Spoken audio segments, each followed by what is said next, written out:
Hello, I'm William Pettit, and today I'm out on the Hudson at the Malden Brick Factory down near West Saugerties.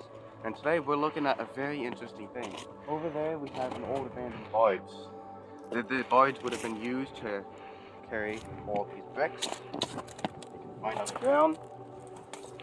He said that you can find on the ground. But now the land here rusts and remains. All that here rots, decays, and rusts.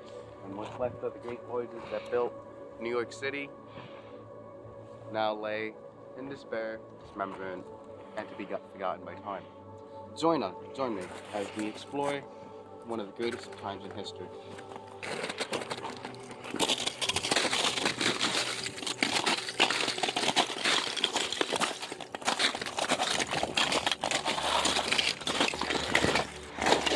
Millions of other voyages such as this was used here in factories like these all throughout the Hudson.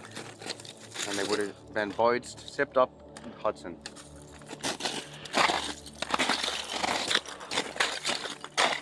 What you can see behind me is the remains of one of these voyages. They would typically be, I don't know how large, but some of them could be 60 feet long and 40 feet wide. Laden or tugged alongside the river by a mule, some of them. Then eventually they got tugboats and they were shipped up. This is what remains of one. I've already probably said that, but I don't remember because I have.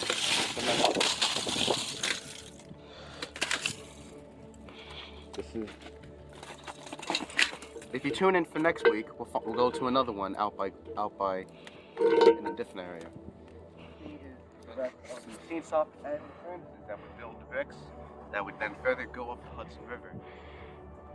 One of the remains of the main building of the factory. This is all that remains is the machine shop with the big gears and the massive coiling that would have powered the furnace. These gears would have grinded up all the clay and everything else to make the bricks. These are the remains of the furnace room that would build the bricks. Wood would go in through the top and the bricks would go in through the bottom.